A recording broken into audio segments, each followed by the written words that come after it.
जंगबंदी के 15 महीनों के बाद में यह तस्वीर आप देखिए, गजा की सड़कों पर जश्न मनाया जा रहा है। हमास और इजराइल के बीच में युद्ध विराम की घोषणा हो चुकी है और बाकायदा अमेरिका के राष्ट्रपति जो बाइडेन और उनके साथ में उपराष्ट्रपति कमला हैरिस ने मीडिया के सामने आकर के इस बात का ऐलान किया और उसके बाद में तस्वीर आप देखिए, जश्न मनाया जा रहा है। हम नहीं बोल सकते हैं कि 50,000 से ज्यादा लोगों को मौत के घाट उतार दिया गया, जिसमें महिलाएं और बच्चे भी थे, बेजुबान बच्चे, उनको मौत के घाट उतार दिया गया। लेकिन यह तस्वीर बताती है कि फलस्तीनी मजबूती के साथ में, हौसले के साथ में डटे रहे, सब्र से काम लिया और आखिरकार आज फलस्तीन की जीत, एक तरीके से आप इसको कह सकते हैं, गजा की सड़कों पर जश्न है और उसके साथ साथ कई बड़े शहरों में जश्न मनाया जा रहा है। लेकिन वहीं दूसरी तरफ इजराइल के प्रधानमंत्री बेंजामिन नेतन्याहू, उनको यह युद्ध विराम करना पड़ा, लेकिन उनका जबरदस्त विरोध हो रहा है उन्हीं के अपने देश के अंदर।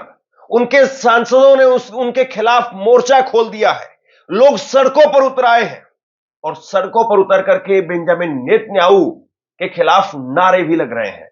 लेकिन दूसरी तरफ आप ये सड़कों पर, गजा की सड़कों पर ये जश्न की तस्वीरें देखिए।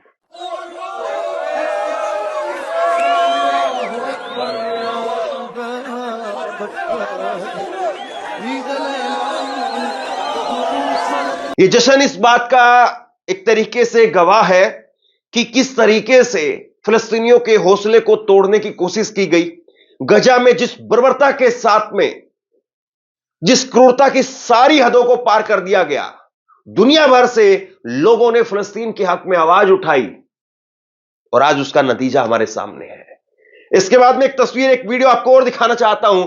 जंगबंदी के ऐलान के ठीक बाद में मस्जिद अल-अक्सा में भी जश्न मन रहा है।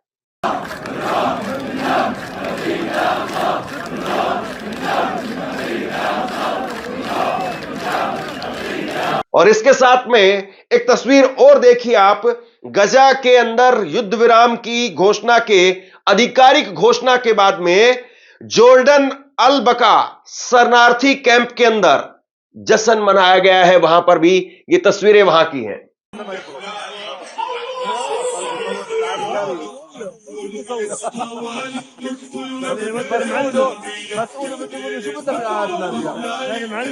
और इसके साथ साथ आप देखिए, तुर्की के शहर कोन्या, वहां पर भी जश्न का माहौल है सड़कों पर।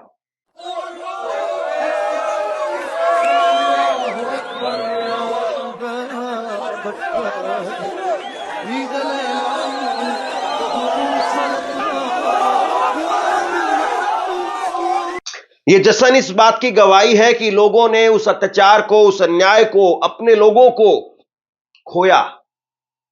लेकिन सबसे बड़ा सवाल यही कि क्या इजराइल, उस पर विश्वास किया जा सकता है, इजराइल युद्ध विराम की तमाम शर्तों को मानेगा? 3 चरण के अंदर युद्ध विराम पूरा किया जाएगा और पहले चरण में क्या कुछ होगा, दूसरे में क्या होगा, तीसरे चरण में क्या कुछ होगा, उस पर हम बात करेंगे। लेकिन उससे पहले अमेरिका की तरफ से क्या कुछ कहा गया है वो आपकी स्क्रीन पर देखिए। अमेरिकी राष्ट्रपति जो बाइडेन और कतर पीएम शेख मोहम्मद बिन अब्दुल रहमान बिन जसीम अल थानी ने सीज फायर डील की पुष्टि की। थानी ने कहा कि सीज फायर 19 जनवरी से लागू होगा। अल जजीरा की रिपोर्ट के मुताबिक थानी ने हमास और इजराइल के प्रतिनिधियों से बुधवार को मुलाकात की, जिससे बाद में यह डील पूरी हुई। अमेरिका के नवनिर्वाचित राष्ट्रपति डोनाल्ड ट्रंप ने भी कहा कि गजा में युद्ध विराम समझौता हो गया है और हमारे पास में मिडिल ईस्ट में बंधकों के लिए एक समझौता है, उन्हें जल्द रिहा किया जाएगा।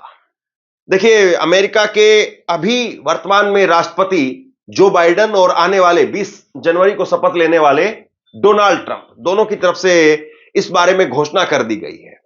और अब सबसे बड़ा सवाल यही कि क्या वाकई इजराइल भी युद्धबंदी की सारी शर्तों को मानेगा, युद्ध विराम की सारी शर्तों को मानेगा।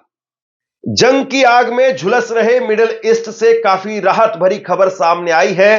गाजा में 15 महीनों से चल रहे युद्ध में उलझे इजराइल और हमास के बीच में सीज फायर को लेकर के सहमति बन गई है। समाचार एजेंसी रॉयटर्स ने एक अधिकारी के हवाले से खबर दी है कि गाजा में 15 महीनों से चल रहे युद्ध में उलझे इजराइल और हमास के बीच में युद्ध विराम समझौता हो गया है। कतर के प्रधानमंत्री शेख मोहम्मद बिन अब्दुल रहमान बिन जसीम अल थानी ने बुधवार को कहा कि युद्ध विराम समझौता रविवार को लागू होगा। सीज फायर के लिए पिछले कई हफ्तों से कतर की राजधानी दोहा से बातचीत चल रही थी। इस बातचीत में मिस्र और अमेरिका भी शामिल थे।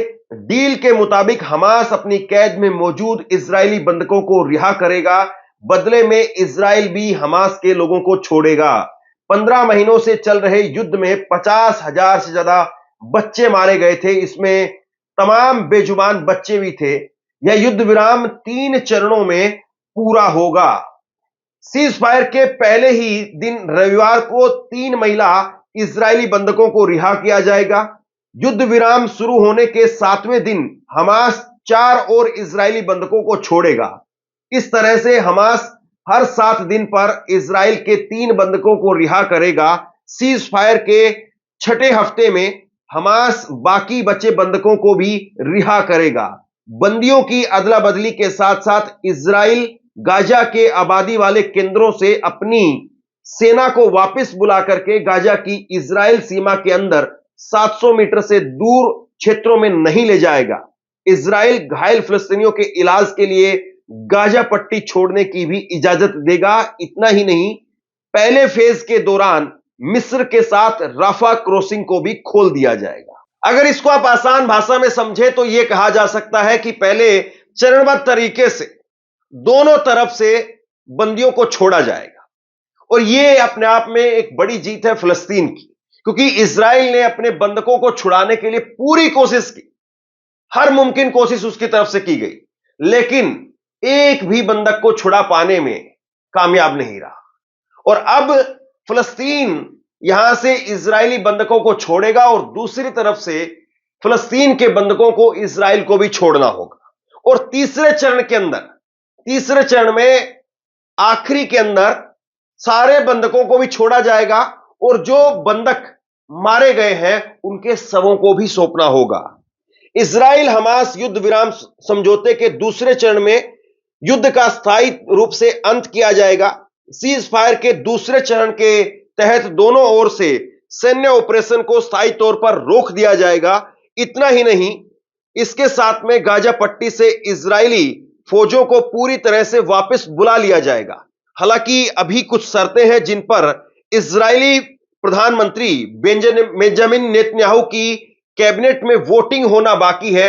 अगर दूसरे चरण की सारी शर्तें पूरी हो जाती हैं तो तीसरे चरण में बाकी बचे हुए बंदियों को भी सौंप दिया जाएगा, उनके शवों को सौंप दिया जाएगा, साथ ही पुनर्निर्माण की योजना शुरू की जाएगी। अब देखिए आप, बेंजामिन नेतन्याहू वो फंसे हुए हैं और बेंजामिन नेतन्याहू की कुर्सी वो अपने आप में एक तरीके से संकट में है। बेंजामिन नेतन्याहू के खिलाफ उन्हीं के लोगों ने, सांसदों ने मोर्चा खोल दिया है। अब प्रेशर में बेंजामिन नेतन्याहू है। एक तरफ अमेरिका का प्रेशर है और दूसरी तरफ गजा में, फिलिस्तीन में लोगों का हौसला बुलंद हो गया है।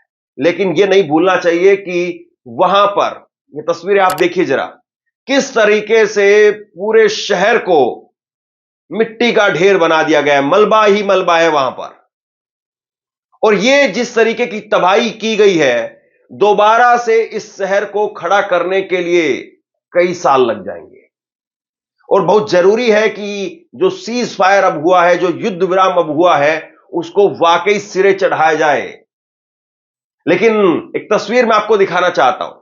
यह तस्वीर आप देखिए, अभी हाल के अंदर प्रियंका गांधी जब संसद में पहुंची, उन्होंने सांसद की शपथ ली, उसके बाद में वो एक बैग अपने कंधे पर टांग कर लेकर आई थी और उस पर फलस्तीन लिखा हुआ था, पैलेस्टाइन, और उसको लेकर के यहां पर बहुत सारे अंधभक्तों के पेट में दर्द होने लगा, मीडिया में खबरें चलने लगी। लेकिन आज देखिए जो हो रहा है, फलस्तीन की जीत हुई है। और बार बार प्रियंका गांधी हो या भारत के तमाम अन्य दूसरे नेता हो, भारत ऑफिशियली अगर आधिकारिक तौर पर अगर आप देखें, अंधभक्तों को छोड़ दीजिए आप, उनको तो मुसलमान होने के नाम पर केवल विरोध करना है। अगर आप भारत का आधिकारिक तौर पर स्टैंड देखेंगे तो भारत भी लगातार फलस्तीन को मदद भेजता रहा। लेकिन अब दुनिया भर के लोगों को और ज्यादा मदद, और अमेरिका को खास तौर पर और ज्यादा मदद जो है वो करने की आवश्यकता है, फलस्तीन को, गाजा को फिर से उसके असली रूप में लौटाने के लिए। लेकिन आज जो सीज फायर हुआ है, उम्मीद की जानी चाहिए कि यह सीज फायर पूरा भी होगा। हालांकि हमास के प्रवक्ता की तरफ से कहा गया है कि जिस तरीके की क्रूरता इजराइल की तरफ से युद्ध के दौरान की गई, हम उसको नहीं भूलेंगे, हम उसको माफ भी नहीं करेंगे।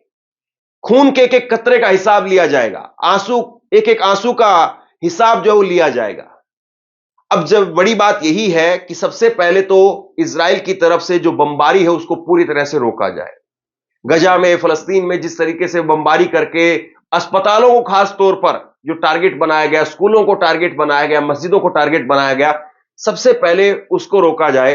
और अमेरिका की एक बड़ी भूमिका है, उसको भी ये देखना होगा कि युद्ध विराम की शर्तों को जो है पूरा किया जाए।